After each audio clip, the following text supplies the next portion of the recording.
Hola amigos de YouTube, somos Glosal Tutoriales de Glosal Consultora Ilimitada y en esta oportunidad vamos a hablar de lo que todo el mundo escucha por ahí que se llama la planificación tributaria. ¿En qué consiste? ¿Es algo tan difícil? ¿Es algo tan complejo? Eso lo vamos a ver aquí en este tutorial. Así que sin más, vamos con ello.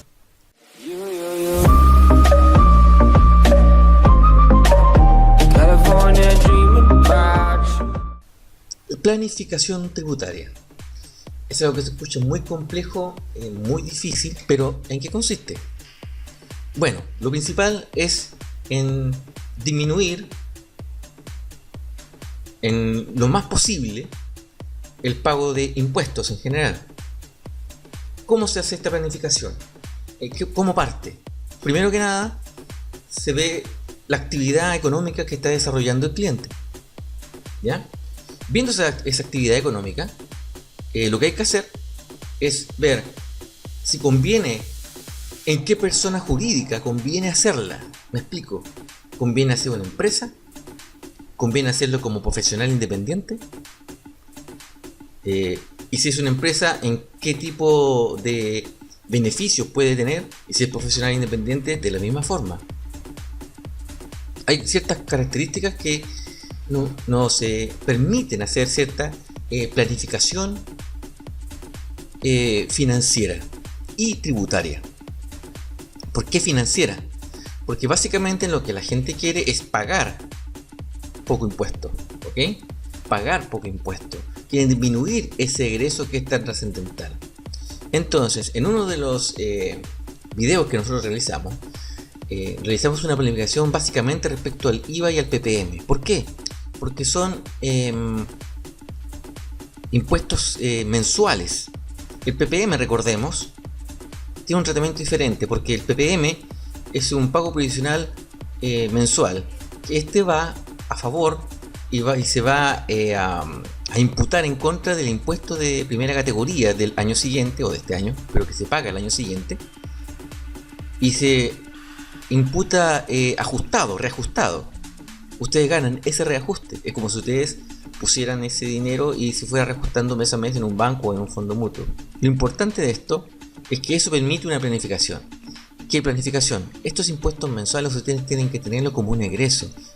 Es muy importante que cada cliente planifique de la mejor manera posible los egresos que va a tener y los ingresos que tiene. Es por eso que hicimos un capítulo especial de eso, porque es importante que ese movimiento mensual esté controlado de la mejor forma posible. Si quieren ver el capítulo, por aquí le vamos a dejar un link para que puedan ver ese capítulo de planificación. Pero mucha gente se interesa en la planificación anual, en la planificación que corresponde a los impuestos anuales. Esa planificación en específico es lo que nos trae ahora. ¿Por qué? Porque esa planificación es larga. Esa planificación es a largo plazo. Son decisiones que te van a afectar ahora y para adelante. Por ejemplo, lo primero que tienen que determinar es, como les mencioné, si la actividad económica que ustedes están desarrollando la desarrollan como persona, como un profesional independiente o como empresa. Eso depende incluso de la actividad que ustedes escojan, porque hay actividades que no pueden escoger, ¿ok? Hay actividades que están hechas solamente para profesionales y otras actividades que están hechas para primera categoría, ¿ok? Son muy pocas las que están hechas para ambos lados, pero puede existir. Por ejemplo, muchas veces se reúnen profesionales y quieren hacer una empresa para poder desarrollar sus actividades, y por lo general lo que les conviene es hacer una sociedad de profesionales, ¿de acuerdo? También nosotros hicimos un tutorial al respecto. Estas sociedades profesionales, desde esa figura como sociedad de profesionales, pueden tributar como profesionales y pueden tributar en primera categoría. Ellos pueden escoger. Una vez escogido, se quedan ahí, ¿de acuerdo?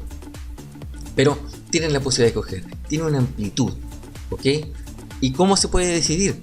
Es simple, porque se puede hacer una simulación respecto a los ingresos, los gastos, es decir, calcular una renta líquida, y como profesional y calcular una renta líquida como primera categoría. Y así pueden ver si realmente le conviene una u otra.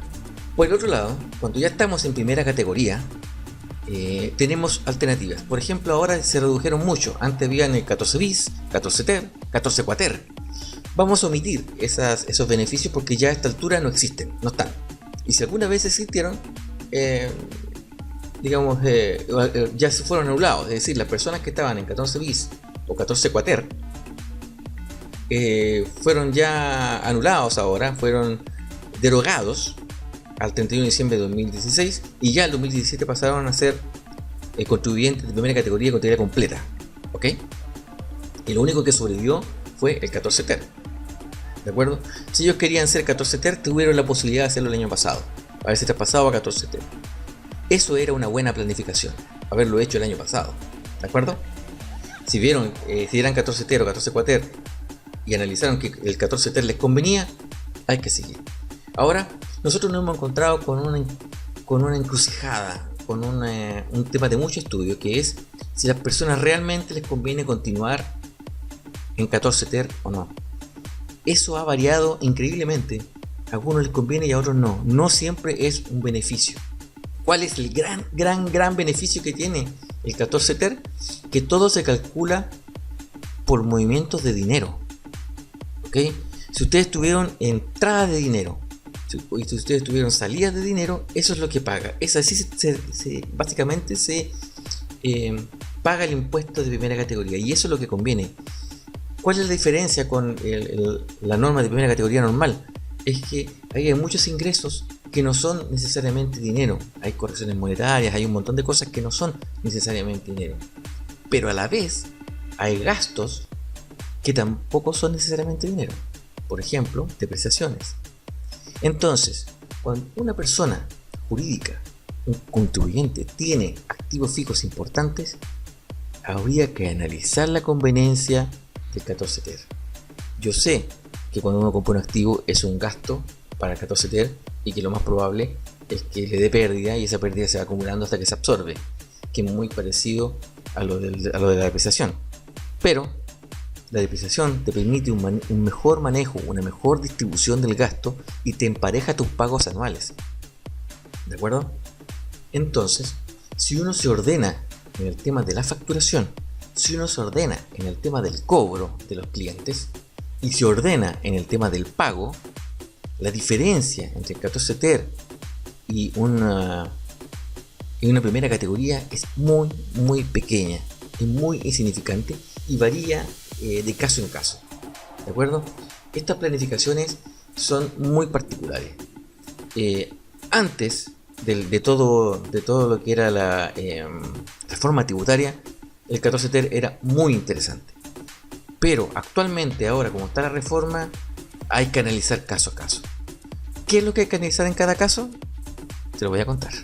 Lo importante de analizar, lo primero que deben analizar cuando ustedes están con un contribuyente, es la facturación mensual. ¿Cuánto están facturando mensualmente?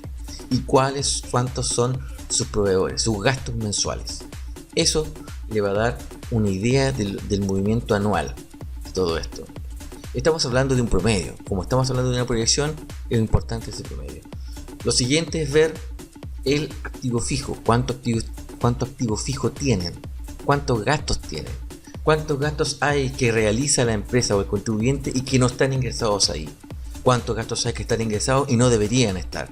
Todo eso es orden para ordenar la contabilidad y ordenar los ingresos y los egresos y ordenar la renta líquida al final y al cabo, ¿no? Luego de todo eso, se puede realizar una planificación.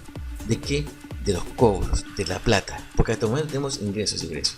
Entonces, es muy disparejo el tema del dinero. No hay un orden, ya sea porque los clientes son muy difíciles de cobrar o los proveedores son demasiado fuertes como para aplazarse.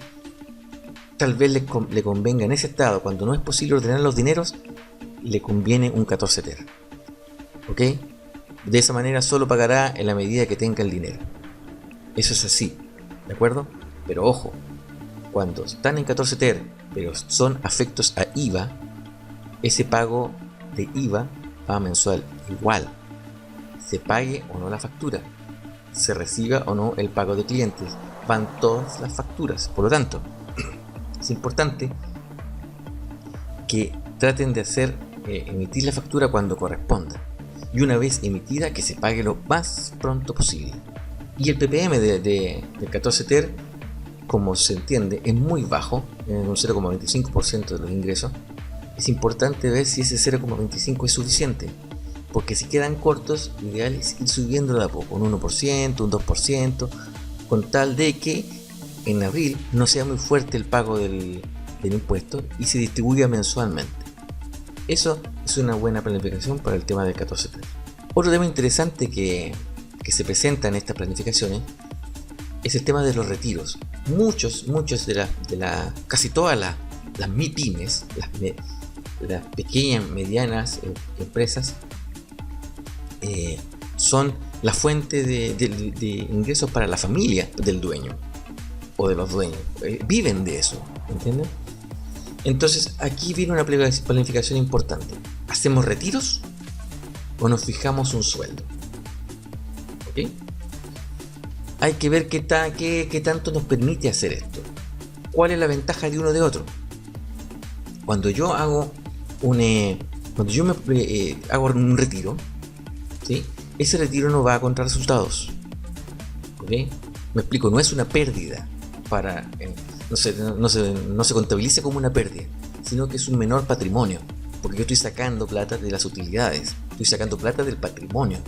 ¿Ok? Es una cosa muy técnica, pero es así. A diferencia de un sueldo, si yo me fijo un sueldo como dueño, que es un sueldo empresarial, eso va a gasto. ¿De acuerdo? Ahí hay un pequeño beneficio. Ambas cosas para el socio pagan impuestos, tanto el sueldo como el retiro. Pero incluso ocupan la misma tabla, van a la misma tabla. Pero ¿cuál es la diferencia? Que uno, como un sueldo, me obliga a cotizar. Un retiro no.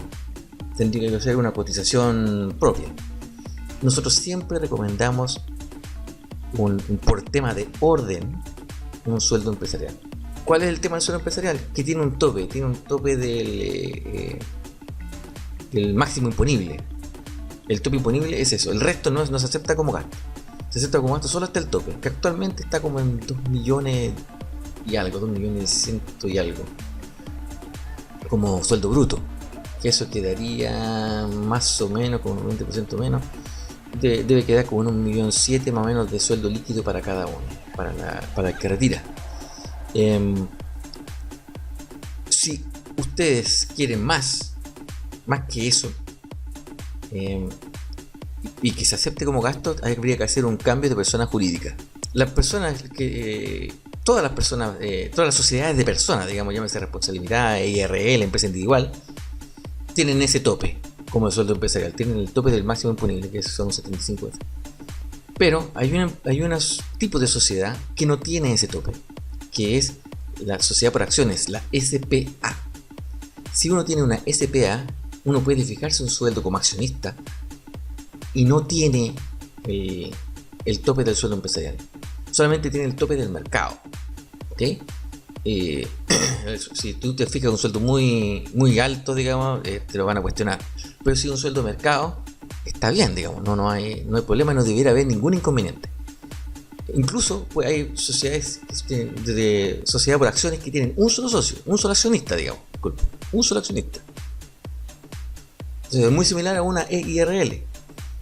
Hay que tener mucho cuidado así con la escritura que se haga de una SPA, porque la sociedad por acciones, todo lo que no se diga en los estatutos o en la escritura, ¿okay? Todo lo que no se diga ahí se asemeja a lo que es la ley de sociedad anónima. ¿Ok? Pongo un ejemplo. La ley de sociedad anónima exige juntas ordinarias, juntas extraordinarias, y además exige que se comunique a los accionistas por medio escrito, se publique en un diario oficial el llamado a la reunión, etcétera, etcétera, etcétera. Todas esas cosas tú las puedes simplificar en el estatuto de una SPA, diciendo que se va a hacer una junta anual y que se llamará por teléfono o por correo a cada accionista correspondiente. Y queda solayado eso. Si tú no lo pones, vas a estar obligado a hacer lo que dice la ley de sociedad anónima, que es publicar en un diario de alta circulación, mandar los correos certificados a los accionistas, etc., aunque sean 2. ¿Entiendes? Lo que es una ridiculez. Pero si no se hace bien la escritura, va a pasar eso. Bueno amigos, esto ha sido todo por este video. Si nos faltaron algunas cosas, hagan la consulta. La planificación tributaria es parte de nuestro trabajo. Hay que estudiar y recomendar a nuestros contribuyentes y a nuestros clientes lo que deben hacer, ¿de acuerdo? Para que se planifiquen y queden y puedan pagar lo menos posible dentro de la ley. Esto ha sido todo por hoy.